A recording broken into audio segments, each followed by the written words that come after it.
Have you been thinking about writing your book for months or maybe even years? The Write Your Damn Book program is different because it doesn't just give you the strategy, it rewires your subconscious so you become the author who can actually finish and hold the book. This is for the bold ones with vulnerable stories that need to be told, the ones who want to make an impact and be seen doing it. Inside, we combine subconscious reprogramming, NLP, story mapping, writing flow, and identity work. So no, you are not just writing. You're becoming the author who was always meant to share this story. Click the link in the show notes to join us. Now is the time.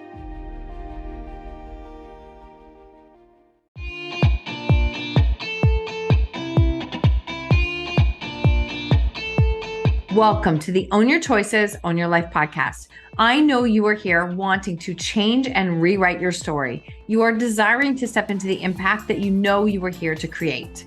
I am here to guide you with the proven tools and strategies used by myself and our speakers to support you in taking radical responsibility in your life and learning how to own your choices to change your story. My name is Marsha Van Weinsberg. I am a storytelling business coach, master NLP trainer, speaker, podcaster, and 7 times published author. My clients have found freedom and purpose from overcoming their shame stories and learning how to share them with the world. I am so grateful you are here. Let's get started.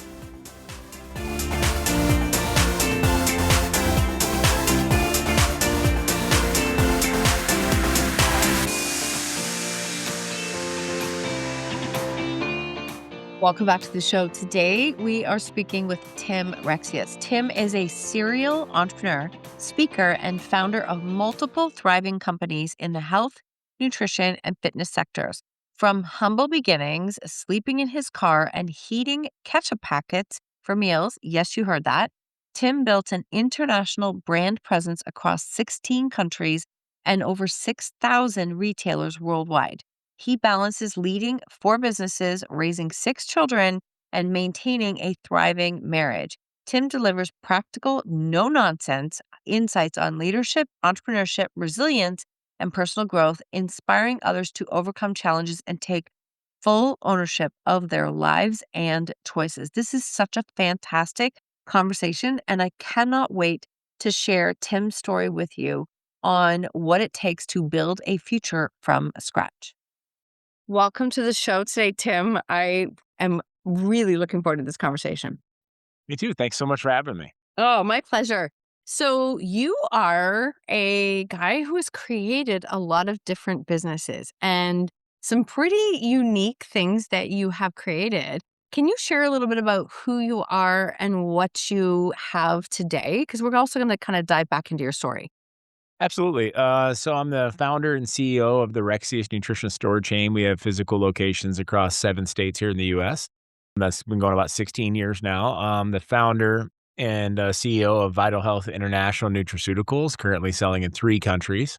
I invent my own supplements and health aids. My background's biomechanical engineering, which we'll get into a little bit. I'm the co-owner and co-founder of Iron Heaven Gym's fitness facilities. We have 3 major fitness facilities here in Omaha, Nebraska.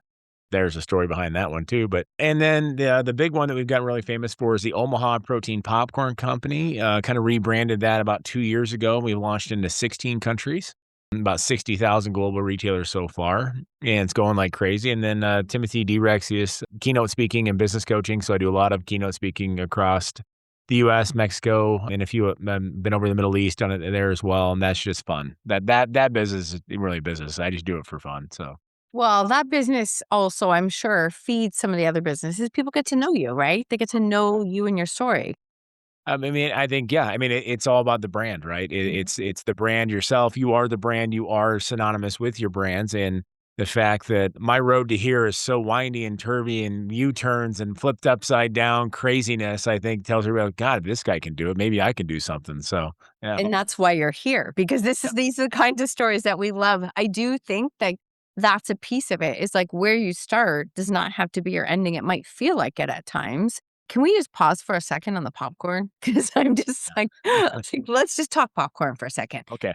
Protein popcorn. Tell me a Yeah. little bit about the popcorn. How did the idea come up? Because it definitely sounds like something that's growing fairly quickly. Alright, so here is the little picture, Omaha protein popcorn. This is one of the flavors. This is chocolate peanut butter cup. What the? Four 40 grams of hydrosylated protein per bag. We have 8 flavors. So we have peanut butter, chocolate peanut butter, caramel, rainbow candy, spicy jalapeno cheddar, white cheddar, and nacho cheddar, and soon to be, funny, here's my tester, spicy dill pickle and Ooh. spicy, ghost pepper white cheddar will be coming out in the next 2 months. So, how it started. Mhm. Alright, so I have 6 kids. That's why I'm great. I'm really not that old, they aged me. And you have 6 kids spanning 20 years. I have, like, this ultimate demographic test plot at my house, and the younger ones, now that I'm a little bit older, it's like negotiating with the terrorists to try to get this kid to eat protein that doesn't come in the form of a chicken nugget or chocolate milk. And then I got my parents, right? So you got kids and you got Yeah. the I'm call them elderly because my mom will listen to this and if I call her old, she'll kill me. But once you're in your 70s and up there and all they do is drink and golf. Now, I applaud that. They work their whole life. Good for Yeah. them. But getting a hot dog at the pro shop at the golf course does not quite hit those protein macros in a demographic of our society that is muscle wasting as life Mhm. goes on. And the more muscle they keep, the more thermogenic energy they have to keep off fat and just stay healthier. But they're not going to eat protein bars. They're not going to drink the shakes. The kids won't either. And so most of the protein snacks, and I've been around this for so many decades, they're designed for that 5 to 10% of the population who's dedicated, who actually thinks they taste good. The rest of us, the 95% of us are like, "No, I'm good." So I wanted a snack that everyone in the family would eat, and popcorn is the number 1 confectionery snack item in the world, and in every country. Which I Didn't didn't know that. know. I No. realized that as I started traveling the world. I went to Dubai last year and got to pitch the popcorn to the UAE grocery chains, and I thought popcorn was a Western culture thing, and so I started explaining popcorn to the first gentleman who was very wealthy, and he started laughing at me. He's wearing a $20,000 watch, so I was like, "This guy's outside of my income bracket." Anyways, he goes, Sir, we know what popcorn is. The Crown Prince in Dubai owns the popcorn manufacturing facility here." I go, "Oh." Oh, So sorry. I laughed it off, they laughed, and now we're doing business. And so anyways, we invented optimal performance popcorn after about 600 batches in our kitchen, really, really, really bad batches, including one cracked tooth because my wife forgot to take the seeds out. So I bled for this company she says I'm being dramatic, but a little bit of flair in your story doesn't hurt, right? No. And I started selling to nutrition stores and gyms across the US because I'm pretty well known in that space, and I kept trying and trying and trying for about 5 years between 2017 and 2022 to no success, a lot of lost money, and I became the president of the Chamber of Commerce here as a favor to the mayor at the time, and I got voluntold into this, which was I'll never do it again. If that's my taste of politics, I'm good. Yeah, and they're a grocery chain that's Midwest based, was like, "Hey, let us put the popcorn in the Hy-Vee," and I said, "It's never gonna work." I actually told him not to do it, and Put it in thank the what? In the high and V. and the Hy-Vee grocery store. Gotcha. Okay. And I'm like and thinking back, thank God he didn't listen to me. He goes, "Oh, just let me try it." I go, "Well, how about we do a consignment? I don't wanna have to give you money back when it doesn't move." Within a week, he outsold all of my stores combined times 50. Oh my So god. yeah. It was just I'm like, I go, "You did what? What'd you do? Like, did you give it away? Did you sell it the wrong price? Like, what'd you do?" And he's like, "No, can we get a restock?" I'm "Sure." So I sent my oldest daughter down there, just to kinda spy because I'm a large guy, bodybuilding for 20 years. I stick out like a sore thumb. I go spy for me." She comes back, she goes, "Little kids and old ladies are buying your popcorn like it's their job." And so I went down there, I talked to the dietitian, and she goes, "It's the only snack I can actually get my elderly customers and my younger kids to eat because we have a free dietitian program at these grocery stores." I go, "What do they normally do?" She goes, "Well, normally they'll listen to me, they'll buy the shakes and the bars, then they drive up to the street to the next Hy-Vee and they return them because they don't wanna eat them." No She goes, "But way. yours, they're eating like 5 or 6 bags, they like it, they can't taste the protein because it's the highest grade protein in the world, and because it's the highest grade, people with more sensitive stomachs can absolutely eat this with no problems." And then so I went into 10 IVs, and then the hospital started buying it for, the cheddar ones because they started recommending them for women who are nursing or women with gestational diabetes. Wow. And so I'm like, "Oh my god, I don't know how this happened." Oh, I'm freaking out, So I go, and the guy from Hy-Vee Corporate, very nice. It handheld me. I'm not used to this. This is a new business area for me. He goes, "You need to go to Sweets and Snacks Convention in Chicago. It's the biggest snacks convention in the Mhm. world." I go, "They have snacks conventions?" And Where folks, if you haven't been to a snacks convention, let me tell you, you are missing out. Because I love bodybuilding and nutrition. I think I like it because I like to eat bad food so much. I know I need to stay healthy otherwise. So we go 200,000 qualified buyers, 1,200 vendors. It's huge. Wow. Hershey's chocolate has a 60-foot tall chocolate fountain. I wanted to jump in and get type 2 diabetes. I'm like, I think I've lived a good I'm life. It's been here. a good run. And I have a new banner backdrop. I got another $15,000 wrapped up into this, and no one stops by my booth the first day. And so I am just destroyed. I'm like, okay, I'm done. My wife goes, what do you want to do? I go, let's go to the bar. I'm like, I'm done. Done. And it took a woman's perspective, a mom's perspective, a wife's perspective, because I'm so bullheaded. I just kind of go in one direction. Yep. And she goes, "Can I bring up something?" I'm like, "Why not?" She goes, "You realize it doesn't say protein or healthy anywhere on our label, right? And our backdrop." I go, and this is after 5 years, mind you. I go, "Huh." What does it say? Popcorn? It said optimal performance popcorn because I designed it for athletes originally. The candy coats are Mhm. designed as a post-workout insulin mimetic response agent. The cheddar flavors are actually designed as a pre-workout for athletes because I did coach a lot of extreme athletes, some NFL football players, a couple of pro boxers, and so I really did design the macros for athletes specifically. And to give you a quick ugly of it, basically, post-workout, you want no fat. You want 4-to-1 ratio of digestible sugars to hydrosylated protein. Your body will spike insulin, recover 10 times faster. And then Okay. pre-workout, you want no sugars, but you want complex carbs, added fat, so I use organic coconut oil, and then hydrosylated protein, so it's pre and post. That's just the science of it.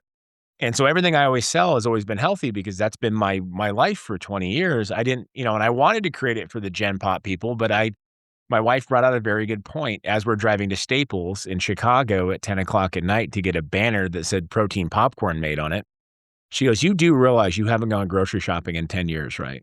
I go, I guess I haven't. Why don't I go grocery shopping?" She goes, "'Cause you're cheap. You'll buy it by the pallet. You'll buy the off-brand that no one else will eat that tastes like rubber, and we don't let you go." I'm like, "Wow, I didn't even realize my family's been manipulating me the whole time." And that's a fair statement because I'll buy a 50-pound bag of white rice that says white rice on it, just the cheapest. Yep. Because I was poor for so long when I started these companies in my 20s. I just never let that go. So my wife has to remind me very often that we're not poor. And so I let my wife, we put up a banner, and for 2 straight days, I had a line of 400 people. You went from nobody the first day, then you changed the banner that first night because of Yep, your wife's suggestion, and you changed it to protein popcorn versus optimal performance popcorn. yep, yep, and so Where then a gentleman from Hershey's walked up the very last day, we're breaking down, I'm very happy, I'm like all Yeah, of smiles, course. He goes, "Hey, can I give you 5 minutes of free advice?" I go, "Absolutely." I go, "Can I ask you why?" He said, "Yes." He goes, "Everyone who works at my booth is eating your popcorn at my booth, and that's a problem." I go, "Okay." He goes, "Are you easily offended?" I said, "No, I have 6 kids. Trust me, you can't offend a parent who has 6 kids." And he goes, "Cool. Your bag's ugly. The name makes no sense. You need a mascot. You need colors. The only good thing about your product is out taste." I go, "Well, you went honest. Okay." And so then as we're flying home, talking to my wife, I'm like, I'm starting to just think of it as my family as you guys are a sales plot here. I've got demographic lists. I got 3 boys and 3 girls, plus Yeah. my wife. I got a 20-year age gap. I've got this ultimate, and I realize my sons don't buy anything. They're like me. My daughters have so many Amazon, TikTok shop, and Instagram packages showing up at my house along with my wife that they think a credit card limit seems to be a challenge. I'm like, let's let them design it because they buy stuff. And so Yep. my daughters and my wife design the bags, they I love design a the little bag. mascot. There's Popcorn Man. It's fun for the Oh. kids. Yep. Color scheme, upgraded packaging, everything, and relaunched in 2023, and we were up 16,000%. Can't make it fast enough. I'm launching the Cayman Islands in 2 days. I just launched Mexico a couple days ago. Looks like Italy, Germany, Australia, New Zealand. I mean, we're all over the place and producing in 4 languages. Canada's was the first country to really launch with me. My distributor up there is the greatest human being ever. I wanna be him when I grow up someday. And we are just it's been like crazy, and all because I was so proud of my ugly design. I didn't think about who's buying it. And just by changing the look and the name and making it, as my daughter calls it, aesthetically pleasing, a term that I can't stand, but now that I love. And now this is all we do. So it's not all we do, but like, I'm flying the Caymans. I get back. We have Thanksgiving here, and then we're launching, doing the official Mexico launch, taking the whole family with me down to Playa del Carmen. Then I fly back, then I come up to Canada to do a PR tour of all of our stores up there. And so, yeah, it's been fun. I've never thought my career would land me talking about popcorn for 10 hours a day, but it's kind of fun, and I honestly eat it, and my six-year-old, quite literally, the only form of protein he gets is the chocolate Omaha protein popcorn outside of chicken nuggets and chocolate milk because I'm older and I don't wanna argue with him, and, so he takes it to his lunchbox every day to school, and yeah, it's been Oh, fun. that is incredible. Seriously, thank you for the whole, like, the backstory piece of it. Yeah, I knew there was more to it, but I didn't understand. And here's the thing, right? Like, you can have the best product in the world, but if you can't communicate what it is or people don't see it, the fact that I love the message from Hershey that, like, your product is amazing. And yeah, it's not okay that the people at Hershey's are eating your product instead of yeah, Hershey's. Right? yeah. There, but it's a reminder, like, the product can be great, but if you can't communicate what it is or people don't know what it is or understand it, look at the difference of what that makes in sales. Oh, yeah, big time, and it's just understanding that you gotta step outside yourself. And I always tell people do an honest audit of yourself as a person, especially in business, but honest audit of your product and just don't be afraid to have your feelings hurt. And so we've had a rule in our companies and our family is like no idea is a bad idea. Simple Mm. fact is I want to know what my 18-year-old daughter thinks. Because why? Because she's a buying demographic. I'm not going to be in the circle and social media of 18-year-olds. I shouldn't. It'd be weird if I was. And I barely understand my own 18-year-olds, much less other 18-year-olds. So I need them. Like they all have a pivotal part in the business and looking at everyone in my family. Not that I didn't. I mean, obviously I'm a dad and I love my kids, but looking at them like an asset. They are a true valuable asset, even with their inexperience brings on in life in general, brings on a different buying perspective that I need to study and not, and so I can sit there and criticize my kids' music, and I do. I think their music is horrible, Not the but same. it's It's not not the the same. same. I now know get now I now understand when my dad said his music was the best because I finally hit that stage. No, no, no, my generation's music was the Yeah, best, and so I'm never going to understand that, and that's okay. yeah. I do need to study them because they are another demographic. They are another age group, and when you start to look at it that way, my daughter's like, "You're really into, like, what I'm doing." I said, "I am because 'cause you're my daughter and I love you. I'm also trying to figure out why you do what you do so Mhm. that I can learn how to utilize that to better the family companies because you bring on a perspective that I'm not gonna share." I didn't grow up with cell phones. There wasn't texting until I was my mid to late 20s. Yeah. There was certainly no smartphones, and I kinda I go they go, "Does that make you jealous?" I said, "No, it makes me sad for you guys because I remember being able to just go disappear for a weekend, and you literally could disappear." I said, "But this is the reality we're in, and so I'm glad there weren't camera phones when I was younger." I mean, let's put it, I didn't exactly live the rose-colored glasses life when in my teens and 20s, and so I'm glad there wasn't evidence, but, My husband has um said that many times over, many times over. He's like, there's a reason. Like, there's things that we did that did not we don't need to show up. yeah, But so yeah. it's a very different world, right? Pros and cons, both sides. Oh, it is, and as I explained to my kid, I have a 13-year-old son, and he 13-year-old boys are, for lack of a better term, really dumb, and, they are. I love my sons, but and all the dumb stuff they did, I know it's dumb because I did the same dumb stuff, and the Mm. difference was there wasn't evidence, and so I told him, I'm like, "Hey, like, you really gotta think with the up here because your hormones and emotions are gonna push you in directions that make no sense, and they're very powerful," and I said, "And the problem is with cell phones, there's now a track record of those mistakes, and you don't just get to learn from them, you get to have them remind you of your mistakes nonstop, so it's a catch-22, and I told the schools here have a rule, like, no cell phones in school, where it's a new rule this year, and so It I is a speak at new high rule s this year now? Yeah, Oh, yeah, that's they good. cannot Okay. it was a federal that they shouldn't have their phones during class, and so I criticized it as I speak at all the high schools. I said, "No, no, no, no, no, guys. You're ill-equipping our children for success in life." They go, "Why is that?" I go, "Because I expect my employees to be able to operate with these things in their hands and still be productive, manage their personal life, utilize the phone for what it is as a tool, Yeah. and you're pretending like it's 1985 doesn't make it 1985." And Mm. so, and the teacher, the superintendent of one of the schools goes, "That's the first really good, legitimate argument." I said, "You're not equipping them for life."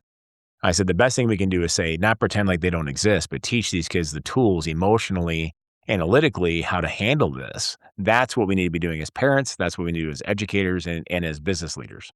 Oh, there's so many things that you could unpack there that it could be its own podcast because I do think that it is. I have someone else that I have followed for a long time, and she's a teacher. And she said, everybody is so afraid of AI. She goes, like, honestly, if you want to combat this, don't send homework home. Actually have them do it here. Have them learn how to use the tools and techniques that are there. We can support them because this is part of the world. This is part of the world of what they're going to be experiencing. So teaching them how to use it, teaching them how to use their phones in a productive way is more important than pretending that it's not part of the world. And I agree with that. And then the teachers here know me because I've had so many kids run through at this point. They're all different. I don't care Oh, how yeah. you raise your kids. They're all so polar different. And each one of them's got their own assets and liabilities, and the Yeah. teachers are like, and my third day, I go, "Why does he have homework?" She's like, "Well, excuse me?" I go, "Why does he have homework?" She's like, I go, "Did he not use his time efficiently enough at school? Is there a study hall?" Like, she's like, "Why?" I go, "He shouldn't be doing homework at home. One, they're just gonna use AI anyways." And she goes, "Fair." I said, "Two," I said, "If we're preparing them for life, having homework on a nightly basis is not preparation." She's like, "Why is that?" I go, "Because I have employees. I have hundreds of employees. If I ask them to take home work every night and they don't get compensated extra for that, I no longer have employees." I said, "So are we raising worker drones who are going to do whatever they're told for no pay, or are we raising independent thinkers who have a backbone?" I said, "So, and who now use their time efficiently. If my employees are at work, I expect them to use their time efficiently to crush goals and do these things, Yeah. not, prolong it till at night and try to finish it last minute." I go, "We're not really." And the teacher, she's very good. She goes, "I love that. Can I record that?" I go, Mhm. "Absolutely." And so now, yeah, it's the new thing. Have them do it at school. Right then, use your Love time efficiently. Finish your project while it's fresh in your mind, not when you go home and ask your parents. I haven't done algebra since high school. You're asking me to help you. I'm gonna be using ChatGPT myself because I don't remember. Yeah. So then I'm cheating to help him. So you're not Yeah. helping me at all. So, but yeah, it's the same adage. Let's just teach these kids to be the most efficient they can with what's Mhm. at their hands. And I'm jealous. I mean, ChatGPT in some ways, like what an awesome AI. I'm like, I was so scared of it for so long because of Same. the unknown. And they had this class online, and I've started watching these videos for the 40 plus crowd. And one, I don't know exactly when 40 got considered old. I still feel like I'm in my prime. I have the maturity level of a 25-year-old anyways. So, but I've been just trying to catch up because I don't want to get passed by, and I need to understand how to use these tools. And if you use them efficiently, they're very efficient tools. Yeah, no, I couldn't agree more, and I definitely resisted it, and now it's like I can see how there's things that it saves us hours of time on, like Oh, yeah. the podcast production. Literally, there's things that you can do with it. So again, it's being open to what is around us. And when I think of that, like that's like openness, awareness, the ability to see possibilities and create. Like when you look at all of the things that you have created that you have now, first off, how do you juggle it all? Like, what does it look like?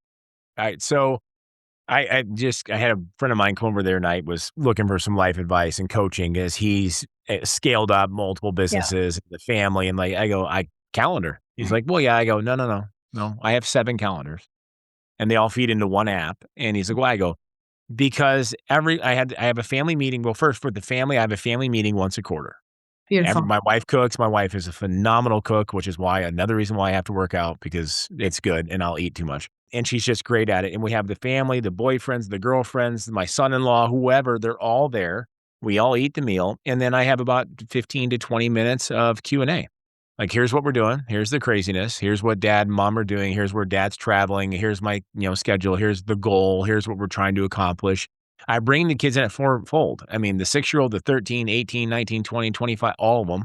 So they know why I'm doing what I'm doing. And then it makes them buy into what I'm doing because to be a successful entrepreneur at my level with this many companies across the globe requires me to be gone a lot. And I want my kids to know that they're just as important to me as anything else. And if something's important to them, and I say this, put it in the calendar. Tell me about it. Tell me why it's important. So my daughter's in show choir, and anybody who's been around show choir, like these kids do more practice than any sport I've ever seen in my life.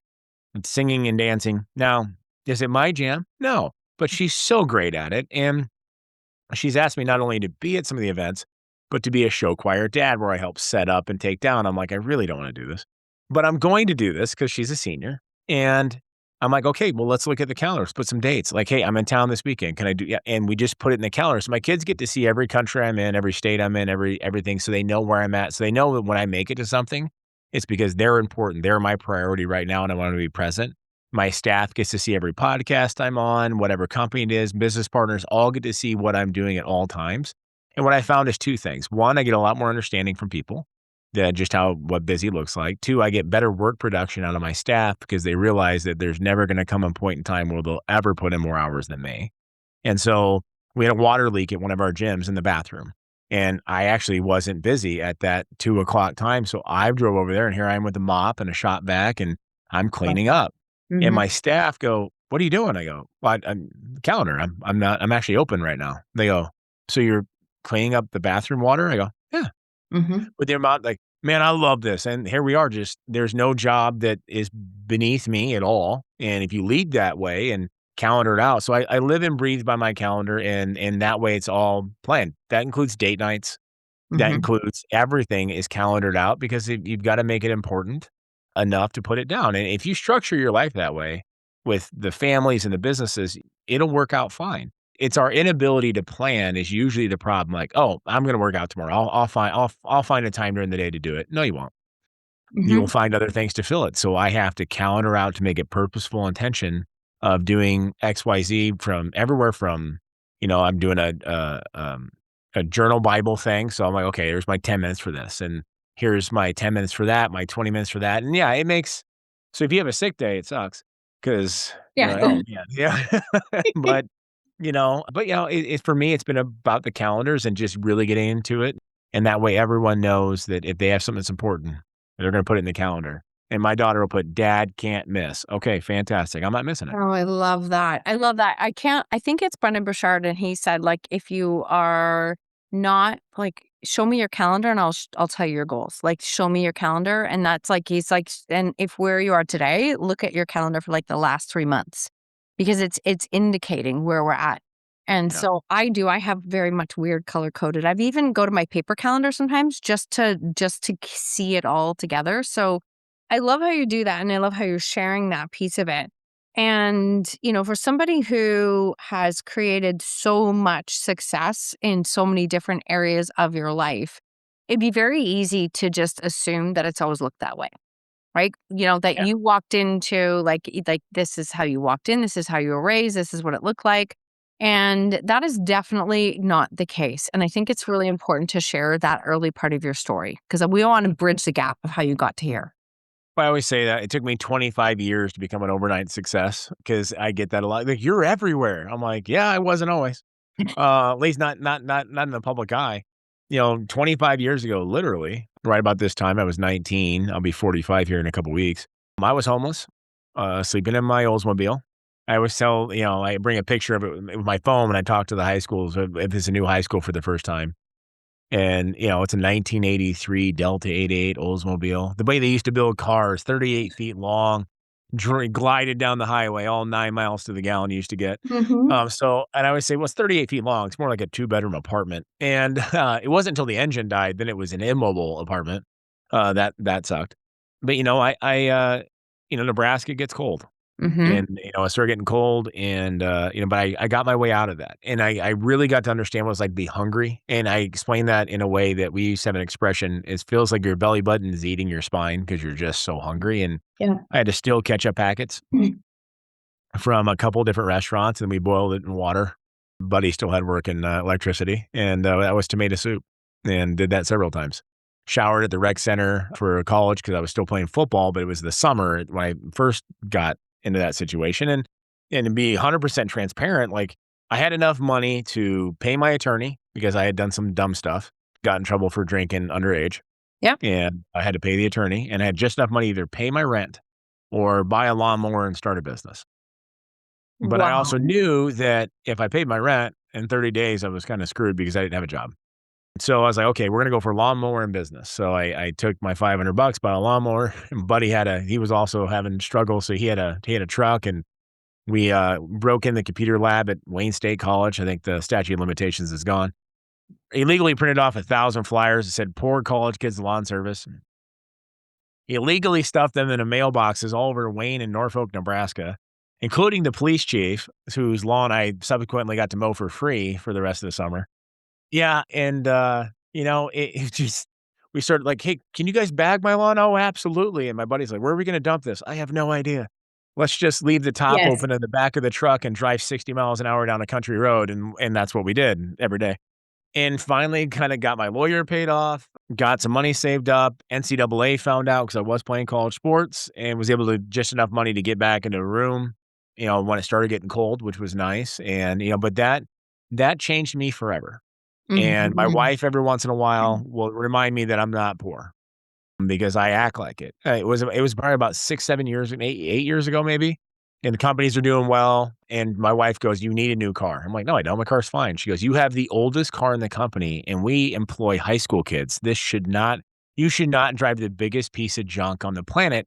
And at that point, my oldest daughter had just wrecked her car, so I was like, "Congratulations, you get my 2000 Durango that has 290,000 miles on it." And then finally I got my first new car when I was 39 years old. And because, I had been to the bottom so much, I didn't buy things for materialistic purposes. I bought things for necessity only. And my wife brought out another side of me. She's like, "Hey, you're successful now. You should own that to a certain degree." I'm like, "I agree." But it was going back to then. And long story short, got out of that mess when I was 19, 20, and had a promising career for the NFL to play professional football. And this is another place where it went bad. So I'm working at GNC at the time, just nice part-time college gig, and I did really well at it and I loved it. And this is what spawned all this nutrition career of mine, was just having a lot of fun Yep. helping people look good and feel good. And I just loved that this honorable trait. I get to help people look and feel their best. Help everyone find their own personal piece of greatness is kind of my motto. And that's what I'm doing, from business coaching to nutrition, is helping everyone find their own superstar level. And I'm going to the NFL. I'm gonna make millions. And I got to go, and 2 weeks in, shattered my shoulder in 35 pieces. My career's over. 35 pieces. Oh, it's titanium graft, capsular shift of tendon. I just absolutely shattered my shoulder. It was in a sling for 9 months and had a baby on the way, and I was like, "Okay," with my ex, so we're a blended family, my wife and I. Mhm. And gotta get a job. Well, I wanted to start my own nutrition store, but college ill-equipped me for finding alternative financing measures because I didn't have family money. Yeah. I was, making it month to month. I was about to make millions of dollars in the NFL. I really didn't have a backup plan. I knew I could sell. I can talk. People like me. And so here I'm at GNC having surgery, and I got a baby on the way, and I'm 23 years old, and I don't know what I'm gonna do. I'm making, and for all you kids out there listening, I was making $8 an hour plus commission. So I mean, that was pretty good. A guy came in, I sold him some stuff, and he goes, "I really don't want this. How'd you talk me into this?" I'm like, "I'm really good." And I just laughed. He goes, "Cool. Well, you don't work here anymore. You work for me." I go, "All right." That's pretty much it. And I joined a company called Mid-American Research and moved up the ladder very quickly in my 20s. And this is a lesson in life. It's going from making no money to making $300,000 a year. And this is 20 years ago. But a job, I didn't really enjoy the job. I enjoyed selling, but I had to start working with US politicians, and Mm. that's enough to eat your soul. And when your job doesn't give you fulfillment and Mhm. you're not like really in love with the product, you'll spend all that money from that job on things outside of work to bring fulfillment in your life that your job doesn't give you. And so all it is just a higher level of being broke in a nicer house, which is what happened.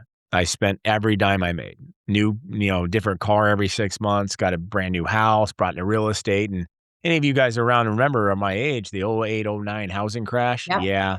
So if all your money went into houses and '09 happens, and so now I'm broke. I'm doing a job Well, I don't below broke enjoy. for some of us, right? Like, I short sold. yeah. I ended up filing bankruptcy, Chapter 13 reorganization here in the States. Yep. And I'm like, "Okay, well, I'm broke and miserable now." It was one thing would be rich and miserable, Mhm. but broke and miserable. Well, how about broke and happy?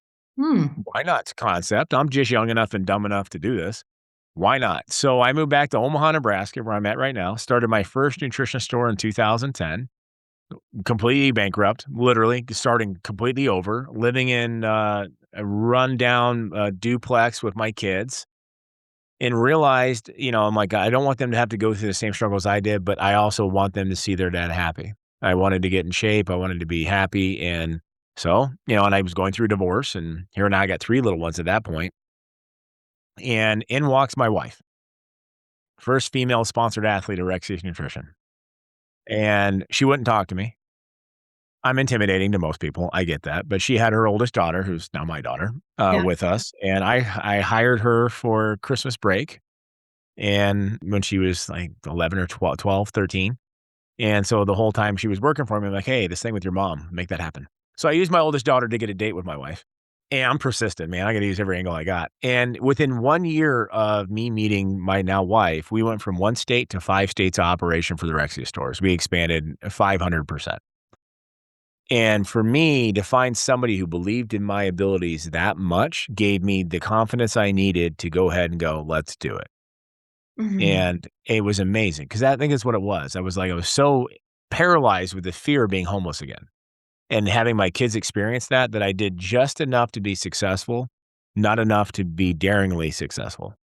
And I think that's where a lot of us, we get very protective in nature because you remember what it's like to be that hungry. You're like, okay, I got a roof over my head. I got just enough money. Let's not take this parallel risk. It makes you very conservative in nature. And, risk, there's calculated risk. And my wife was like, you can do this.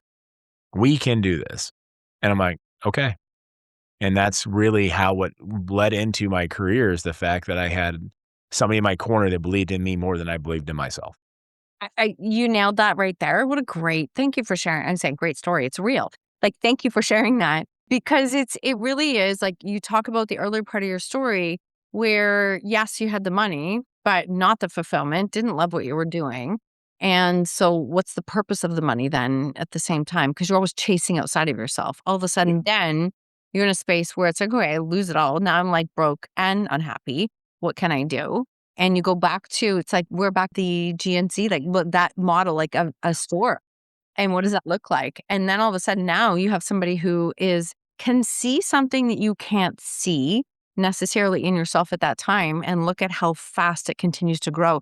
I know it might feel like, 2008, 2009. I remember that vividly, like, it was a really scary time, It was. and I don't think we can it's hard unless you were there in a space of owning, like, property and what that looked like, a lot of unknowns.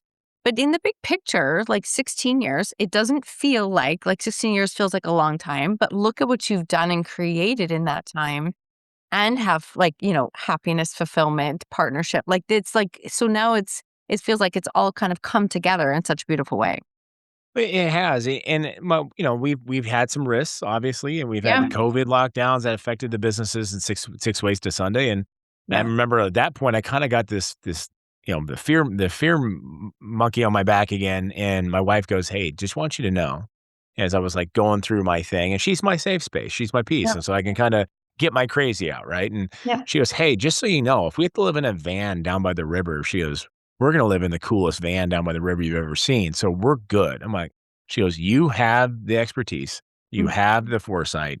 Don't let the fear stop you from making the moves." I'm like, "Okay." And sure as heck, I made a lot of very strategic moves that we came out of COVID, like on our gyms, up 600% instead of There down. See, and that's the thing. There are definitely people who during COVID, I mean, it really was a separator. It was a real separator. I mean, some of the like my stores, we lost almost half of our retail stores in states that were closed down for a year, Yeah. and they just had to shut down. And so the one company went down, one company went up, and that's kind of how what it happened. And it's you looked at it one day at a time. And I tell the people this a lot: when you're dealing with a lot of struggles, especially financial, deal with what's in front of your face. Yeah. Deal with the next 7 days, and don't worry about what's going to happen in 2 weeks until it happens. I mean, have it in your thought, plan, but don't Yeah. let it consume you. And fear leads to indecision, and indecision costs more money than wrong decisions. And so this is the thing that people need to I mean, making a wrong decision shows you one way didn't work. It emboldens you to know, like, okay, I can still survive a wrong decision, and Mhm. gets me that much closer to the right one. Sitting around paralyzed in fear doesn't lead to anything. And you can't expect different results by doing the same thing over and over again. So, but, and I get that paralyzing fear of, oh God, if I screw this up. Well, I've screwed up so much stuff at this point. Some of my most ingenious things have come out of my screw ups. Yeah, I'm a big land guy. Well, oh 09. Well, I guess I'm not a land guy. I guess I'm back to a nutrition guy. And here I am with a master's degree and trying to get the nutrition business off the ground, which took a while. So I'm delivering pizza at night after my store closed. Mm. Then I'm like, no, I'm not beyond any job. And all my kids' Christmas presents came off Craigslist or Facebook Yep. Marketplace used. They had no idea. And now I'm on the transverse, right? I have a 6-year-old and a 13-year-old who I have the money to spoil them. And now it's like, okay, well, but am I doing them any good? And I mean, look how great my older kids are. I want my younger kids to be the same. I want to, and they're all different, but they're just all good human beings. And am I going to spoil them too much because now I have money? It's kind of that's the struggle now. What a good struggle to be in though. I mean, It where, is, but I can relate for different reasons, and I can understand in the sense because you also don't want them to like, you don't want them to struggle, but you also don't want them to not develop grit to be yeah. able to build and create what they want to. Oh yeah. Yeah. I'm very realistic with my kids. I don't sugarcoat it. I say, do as I Mm. do. Yeah. Follow me. I don't preach from the mountaintop. It's my wife and I, like, we are very open and honest with our kids when it comes to alcohol or drug use and those kind of things and what our experience is. We don't romanticize it at all. Mhm. We just kind of, we don't say, don't do this ever. I mean, my kids are 15, 16. I'll sit them down and we'll have a glass of wine. Here it is. Listen, don't romanticize it. Let's have a conversation. And my wife, obviously being 22 years clean from meth, she's a champion in that. And she's very real with the kids because neither one of us had the rosy upbringing into our teens and 20s. My wife had a baby in high school, was on her own. And then Lexi's dad wasn't around. I got to adopt her. I mean, thank God, because she acts more like me anyways. And I taught her how to negotiate. The worst thing you can ever do, dads, is teach your daughter how to negotiate because she'll start to negotiate with your spending and talks me into things. But, and my wife put herself through school, got her GED, then got her associate's degree. And then now Mhm. look at her. She's the CFO for a multi-million-dollar packaging company, all self-built. And so we just take a different approach. And our kids were very real with that because I want them to be able to embody those mistakes we have without having to make them themselves. And so Yeah. we don't act like we were holier than now art. We just say, hey, we screw up all the time. And I remember because my house is kind of the hangout house for other kids. Like, Mhm. everyone's got friends, everyone hangs out at my house, which is great. And I said, I with my oldest son is 20. I said, I go, "Hey, dude, I'm really sorry I screwed up there. That's my bad." I go, "That's on me." And the other kid goes, "Your dad just apologized to you." And I overheard him. He goes, "I don't think I've ever heard my dad apologize in 20 years, ever." And I'm like, "God, parents, we gotta normalize screwing up. And life's not over. Open, honest conversation Mm. about how much we've screwed up." It wasn't until my late 30s when I've done some dumb financial things. My dad goes, "Oh, yeah, back when I was that age, your mom and I almost went bankrupt." I go, "What?" "Yeah, we did something really stupid, XYZ. That's why your mom got that extra part-time job and why we were doing this on the farm." And I go, "Why didn't you tell me this?" I Because we mean, don't like to talk about difficult things. We don't wanna show that there's a struggle. I just it could have saved me from the same. I Yeah. pretty much made the same mistake. Mhm. And I didn't, it just perspective would have been nice. And you realize, and I tell this to my kids now, I just recently became a grandpa, Mhm. and he is the cutest thing ever. And being a grandparent is the greatest because it's like all the fun, none of the responsibility. And Perfect. it's so perfect, right? And I always tell my kids, we have these conversations, and I'm much like, I go, like, listen, you realize when you get to my age that my parents had no idea what they were doing either. No. And we're all just making this up as we go. So quit. And it's worse for the younger parents now, or kids in general, because they have this social media telling them all the time that everybody's perfect and look at all these perfect things I do and the perfect food and the perfect outfit and the perfect way to feed your kids and the perfect schedule. And good for, I mean, great. But I'm like, we were all hanging out in the back of the Oldsmobile. There weren't even seat belts. So, like, you can keep bubble wrapping your kids 6 ways to Sunday with that structure. But I was hanging out getting some sun rays in the back windshield of my mom's Oldsmobile while she was smoking in the car. And, With the windows up. I actually probably had a beer cracked for all I know, and now it's all these safety mechanisms. And I said, like, we all survived, and, and my one kid was like, "Is it really true you guys didn't come home till the streetlights were on?" I go, Yeah. "Yeah, I think." And I think if my mom would have told us not to come home till midnight just so she had peace and quiet, 'cause she had 4 boys, Mhm. and we were just broke everything and made noise. And yeah, I go, I'm sad for you guys don't get to have that, kind of freedom, but, It is if so I can do anything different. from it was, and I just tell my Yeah. kids, like, now I'm like, "Yo, look, here's all the ways I screwed up." My 13-year-old is me. If I have a clone, it's that one. He talks a lot, gets in trouble because he talks too much. And I finally told him, I go, "Dude, you need to learn how to pick and choose those battles." Mhm. He's like, "Well, I'm right." I go, "You might be right, but the point isn't to win the battle, it's to win the war." I Mhm. said, "So, in school, it's not a democracy, it's a dictatorship. That is a grown woman, that is your teacher, and even if you think she's wrong, you don't get to do that. You No. can have a private conversation act, it's called respect, and just have to go through the whole thing." "Well, how do you know that?" I go, "Because ask your grandma. I was in trouble all the time, and guess what? The more I argued, the more in trouble I got, and I can Mhm. tell you at the end of the day, I was wrong, Mhm. dead wrong, and you're dead wrong." And so it's just so cool being in the parent position now. I'm definitely not mature enough to be a grandparent. I'm not mature enough to be a parent, really. But, my kids say all the time, "We have the best parents." I'm like, "You guys just," when they say that, it's like the greatest thing ever because no matter how much they've screwed up, it's not nearly as much as their mom and me Mhm. at all. So they feel completely comfortable to come to us with struggles, whatever it might be, and we can have that conversation and know it's coming out of a place of experience, not a place of judgment. Yeah, there's just so much gold that you're sharing, and really, you are outlining, like, the steps of how you got to here. If people are really listening closely, it's like it's the Yeah. steps of how you got to where you are now.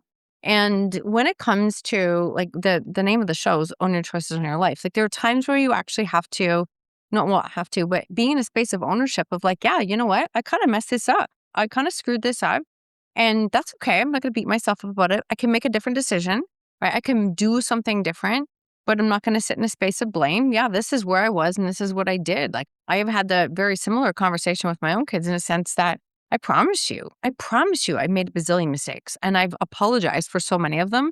They don't come with manuals. Mine certainly didn't, that's for sure. And it's just like we did the best that we could.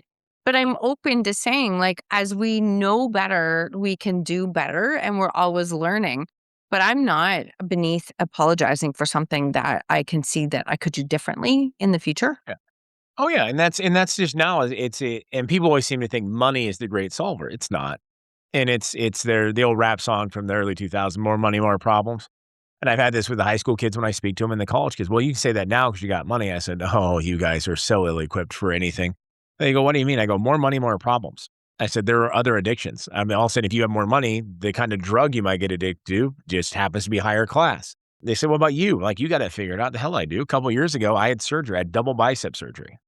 My entire life has been dedicated to training in lifting weights. It's my Yeah. outlet. It keeps the demons at bay, as I like to say. Yeah. And all of a sudden, I can't lift weights for almost 2 years. And my office is in a gym, for crying out loud. I have to walk by it every day. And going from being an extreme athlete to retiring from bodybuilding to, not being able I got really depressed. Yeah. And I started gambling, which I like gambling anyway, I always have. And nothing wrong with it, but to the point where all of a sudden I was doing it every day. Mhm. And then it's a problem. And I remember calling my parents up, my dad, my stepdad. I was like, "Hey, I just banned myself from all the Nebraska and Iowa casinos." He goes, "What?" I go, "You can do that?" I go, "Yeah, 5 years." He goes, "Oh, man, I'm sorry to hear that." I go, "No, no, no. I'm fortunate. I could go ban myself from going because it's just too close." It's one thing to Yep. go to Vegas, which I do all the time for conferences, and it's, a weekend here every couple months. But when it's right down the street, it's a Mhm. problem for me. I don't have a Mhm. problem with anybody else who does it, but for me, it was too much. And this is only a couple years ago, guys. Like, this is me already in my 40s, just successful, and I'm like, "Okay, cool. How fortunate am I to be able to ban myself?" I think my wife back when she, was addicted to meth 22 years ago would have liked to ban herself. Like, I'm Yeah. fortunate that Yes. and my dad goes, "That is an interesting perspective." I said, we're fortunate. I learned, and my kids, I've told them straight up, like, "Hey, this is why I'm not going to do that anymore because Mhm. I'm an idiot and I would do it too often." All of a sudden, I'm spending 5 hours every other day there. And like, that's time I could spend with your mom and Yeah. with this many businesses, with you kids or work. And look how successful I would be if I had taken that time to go do something productive instead of something destructive. That's incredible because it really does come down to perspective, right? That you are able to shift that and say, "Okay, I see what I'm doing. now, like, I understand why I did it because that this was your whole identity that was like literally stripped at Yeah. once. And instead, it's like, how can I shift that perspective and what do I make that mean? I just think there's so much value in that for, I mean, even your kids, but anyone listening to this to see how fast can you change that perspective to see that, like, what is this teaching me? What can I do with this? How can I shift this in moving forward? Well, it's for me, it's like I'm a very faith-filled person of my Mhm. faith, and Yep. and if you actually study faith from any point of view, from an analytical perspective, you start to get a lot of lessons from it, not the ones preached from the pulpit, but actually Yep. analytical versions, and I'm a Christian, and so I was reading, I read the Bible, and Mhm. I'm trying to get more than the 10 minutes I have in my calendar because it Yeah. probably should dedicate a bit more time than that.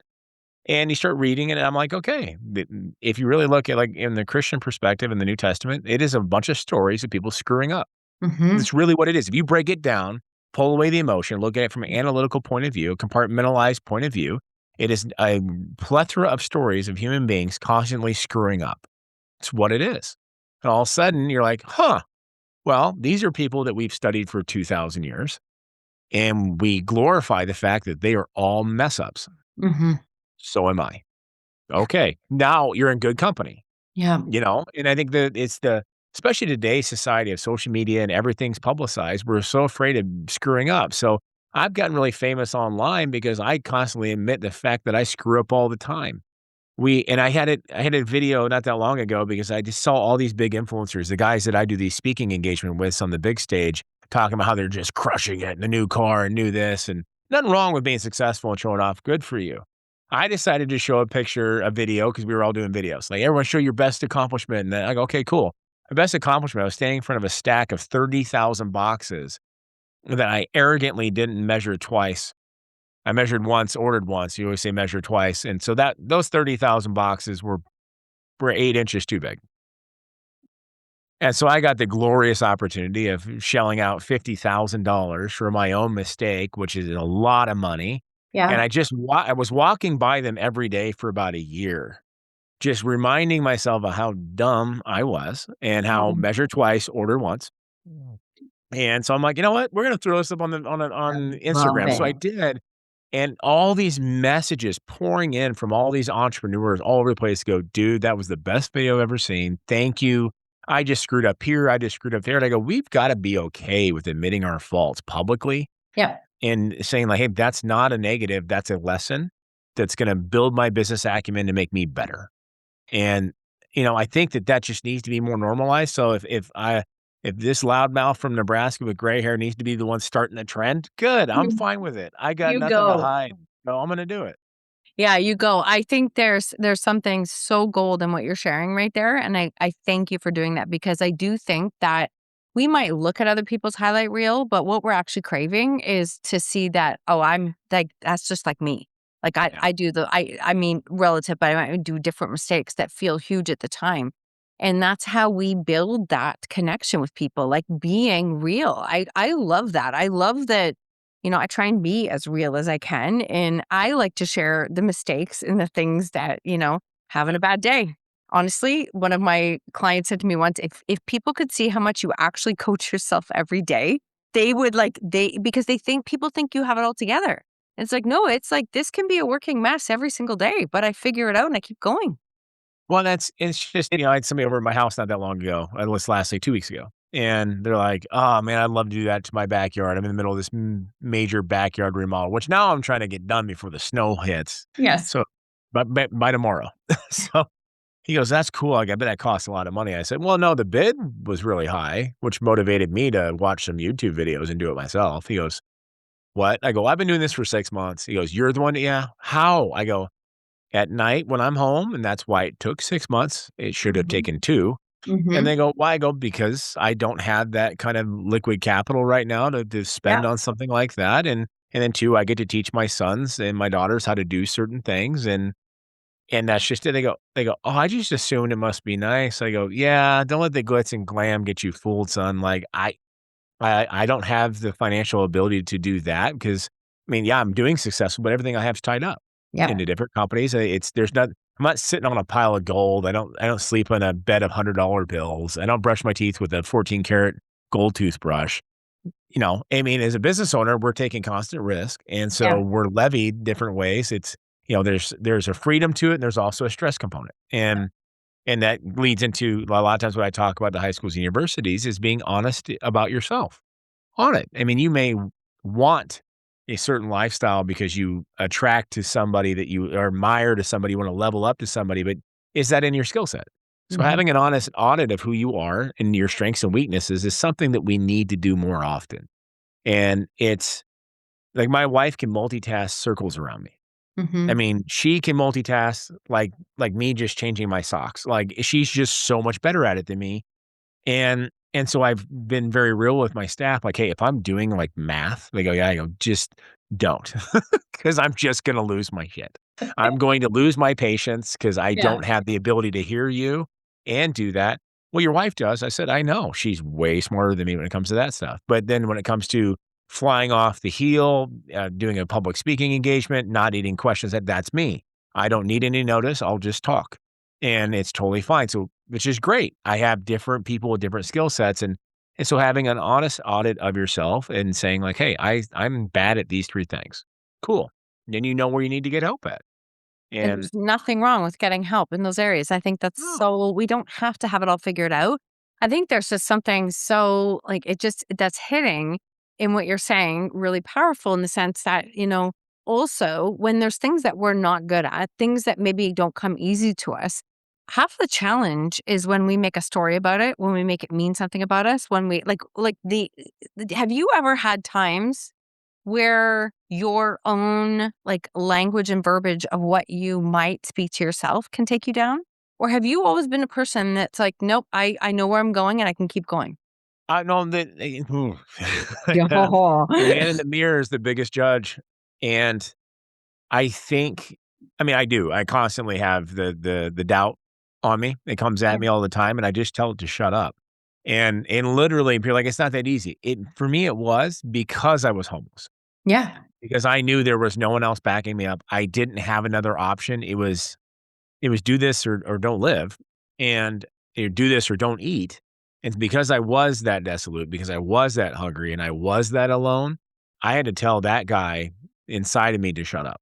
Yeah. And so as much as it sucked having to live through that, I'm so incredibly grateful for that because it made me who I am, and Mhm. that's why I'm able to always go forward and always keep moving forward and progressing because I've done it before from the absolute desolate to this, I can do it again. And Mhm. as we've gone through financial ups and downs when it comes to businesses, which is very scary because I have a couple hundred people who rely on me to do what I do to put food on the table for their family, and that's a huge responsibility. And Exactly. so I need to be a duck on a pond. It's okay. I need to have cool, calm, and collective and confident, but I'm also honest.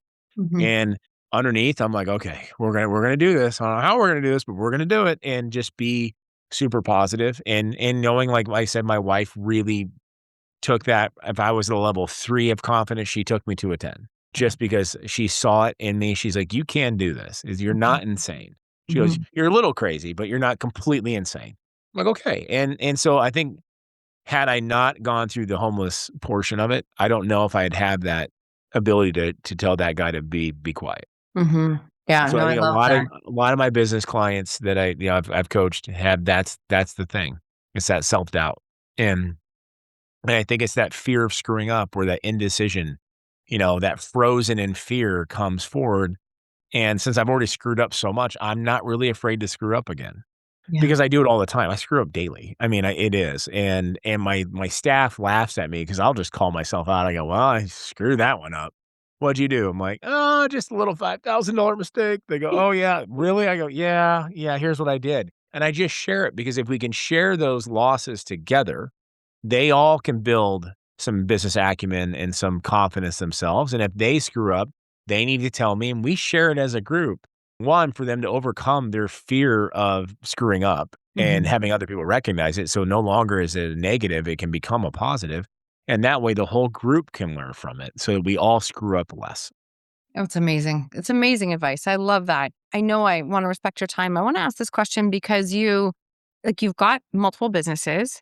You have a very full family. And you also still go back to schools, you speak, you give back in ways, and you also business coach and mentor. So I'm assuming like that still fills something for you that you right. And there's obviously a Well purposeful intention for that. well, it was when I was in high school, I was in marketing class. We had a Mhm. marketing class. It was actually at the public school. I went to a parochial school, so I drove to that school for this marketing class. Thank God my mom, she's the sweetest lady ever, was like, "Your mouth's either gonna get you paid or get you in jail," because I had a big mouth, and I did, and Mhm. talked, and then it got me paid, right? So she goes, "You need to go into sales. Let's send you to marketing." So I did. Anyways, they had a guest speaker. It was the little guy who owned the local GNC, and most boring speech I've ever heard in my life. But the dude was pretty jacked, and I was in that's what I was into, and I go, "Let me get this straight. You get to sell supplements and make a good living, and you get to talk about lifting weights all day." And for a 17-year-old kid at the time, I was like, "That's the dream." Yeah. And I was spending so much money there, a small town, and I was like so I went there every day for 2 weeks until he was forced to hire me. I'm persistent. I'm like, "I need a discount, dude." And so what a great part-time job, and it wasn't until college where we kinda got that converted into commission where all of a sudden I could start making some money, and then that made me fall in love with sales. And I say that because that guy speaking changed my life, even if it was the worst, most boring speech ever, right? And Mhm. then fast forward when I got hurt and I wanted to start my own store, but I didn't have any business. I didn't have a rich family and I didn't have a way of finding alternative financing. So there's two portions of that where I lost 6.5, 7 years that I could have been building these things sooner. And so now I'm in a position where I get to be what I needed at that age. I really, really do. And so I get to go in and tell these kids, "Hey, if you're a C student, cool. Doesn't matter, you can still get rich. There's a million ways to make $1,000,000, pick one and go." And all these things. Oh, here I'll tell them, like, "Here's where my grades were in high school. Here's where my grades were in college." I'll tell them straight up, "Here's how much trouble I got into." And all of a sudden you see that kid, the kid that's been told he's not gonna be successful, that sleeps in the back of the class, and you see him perk up, get out a notepad, start writing things down, pulling out a cell phone, recording what I'm saying, and all of a sudden, that's the kid. And that's why I'm here, even if it's just one. And now in the bigger and bigger audience I get 1,200 kids in a high school. Like, they shut down the entire junior class, and I come back and do it for the seniors. And all the teachers love it because they don't have to have any lesson plans that day. A lot Yeah. of my friends are teachers, and then they know that I'll just talk on no notice, and then it's Q&A. I'm like, "Oh, no, we're gonna get going." These kids start interacting more than they ever do because they're getting real authentic advice from me, no filter, straight to the point, and I get to be for them what I needed at that age, and then caveat with the multiple businesses, almost every one of my Rexius franchisees are former employees, Oh. and so what I did was I owned most of the stores, and over the last 6 years, I've been selling them to my staff pretty much at cost for the most part. I get to help seller finance because a lot of them don't have the financial means either. And so I get to help make that happen for them in a way that no one was able to help me make it happen. So I get to secondly be what I needed at that age. My business partner on the gyms I own here, Nick was a former employee. Mhm. And then when we decided to do these gyms, he's like, "I want to be a full partner, which means I need to fire myself." Huh? I go, "Yep." And he did, and he went for broke too, and best decision I ever made. Did I need a business partner to start these? No. I like partners, people who have it on the line, who understand that there really isn't a day off for an owner. Like, especially with social media, you're responding to things all the time. And what a cool position I get to be in, to be a page in those people's storybooks of how they got their chance Mhm. because of something I did. Man, that's like the greatest honor ever. Now, yes, I make less money as a franchisor than owning it, but that's okay. I get to be a page in that storybook. And two, it reinvigorates me. Not the speeches in high schools and the universities and then getting helping somebody become a business owner. It reminds me of where I was at, and it re-energizes me being like, man, I come out of these high school speeches more jacked up than these high school kids. Like, I'm like, yeah, like, and my wife has to remind me, "Hey, almost 45. You got a bad back. You can't go dunk a basketball." I'm like, "Yes, I can." And I did dunk it, but I pulled my hamstring. So it wasn't my back, but it's besides the point. But she reminds me, "Hey, you're not a spring chicken." I'm like, Yeah. "Yes, I am." And, it does as much for me as it does for them. And I always said, if I ever get in that position, I'm going to make it easier for people, which everyone says, but it's a whole nother thing to actually do it. Mhm. And getting to do it is so fulfilling for my soul. Yeah. I know that all the stuff I've created can't take with me when I die, and so I don't get obsessed over it. But getting to help other people, that is that's the best. I mean, I had a guy business coaching messaged me like 1,600 times. I mean, literally like every day. Finally, I'm like, well, here's my rate. He goes, I can't afford that. I Mhm. said, cool. Let's talk for 15 minutes. Let's just wrap me around the idea. I liked him a lot. And he goes, yeah, I really need help. And I did a whole video on business coaching and why it's worth the money. Because I always thought it was a waste of money until I lost $500,000 on a business. And I could have not only saved, but made money had I listened to somebody who knew more than I did. And so I coached him for free for 3 months. Never did pay. It didn't have to. Just because I liked him. I'm like, you know what? I need to do this for you because this would have saved me. And my wife and my assistant, she's like, you can't do all of it for free. I'm aware you all need pay too, but I can pick and choose those when I have that camaraderie and I see that commonality. I see myself in them, Yeah. uh, and I get to do that. And what a huge honor, really. It is. I get to be because I'm more obsessed with legacy than I am material. Mm. And you want something to really make the hair stand up on the back of your neck. What are your great grandkids told about you? Yep. Which is awesome. What are your employees now? What are their grandkids told about you? Have you made an impact that's generational on that level yet? Because if you haven't, then we need to keep going. That's gold. That is absolutely gold. I thank you. I love how you are so driven and see a bigger picture that's far outside of yourself because that is like, that's using your story, your experience for that far reaches past you, which I think is a beautiful, beautiful thing. So, where do we find, like, I mean, you have so many things here, learning more about you and buying the popcorn? Where can we find it and where can we learn more about you? If you go to timrexius.com, that's TAMREXIUS.com, that leads to all the companies, all the businesses, the email forums. We try to keep up with as many messages that come in. My assistants go over them Mhm. daily, but that leads to all the businesses, all the socials, all the stuff, all the crazy things I'm doing. And yeah, that's my wife. When I first created that website, my oldest son was like, "You made your own web about you dork." I'm like, "Yeah, well, I need a place that's centralized and I told him like, "Hey, we had, like 1.2 million hits on it in 1 month," and he goes, "Still a dork." I'm like, "Thanks." So, They do humble you. They oh, do. no, they do, and it's, for my kids, I go speak at schools, my daughter's like, "Everyone's so nervous to meet you," she always tells them, "Why, it's just my dad." Mhm. And I'm like, I go, "That's awesome." That to me, it's amazing, and my one daughter who's helping out as assistant right now, my middle daughter, she's like, "Do you realize you're on famous people's birthdays?" I go, "That's a thing?"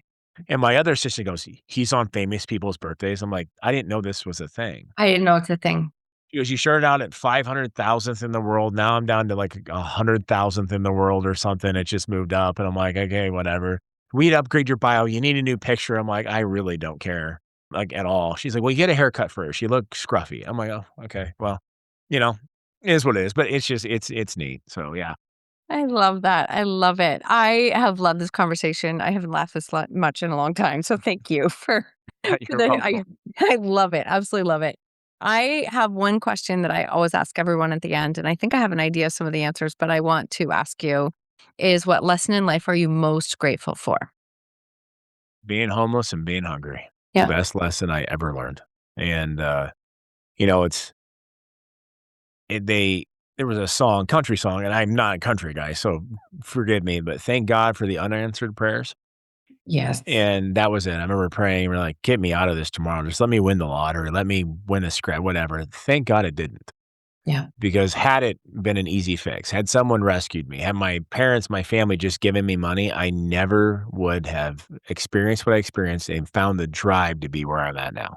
And become what you become now Yep. and like be that person who can continue and wants to pay it Yeah. to help others. So it's so not surprising. I was fully expecting that as your answer. It is like it's the hardships that make us who we are, and that changes our perspective on life and the legacy that we're here to create. And I can see how big yours is. Mm. Thank you. Yeah. Amazing. Thank you. Bet. Thank you so much for tuning in to another episode of Own Your Choices, Own Your Life. If you love this episode, I invite you to tag me on social media with your takeaways or share it with a friend. Please, if you feel called, take 30 seconds to leave a 5-star review, and I will be forever grateful. Until next time, remember, when you own your choices, you truly own your life.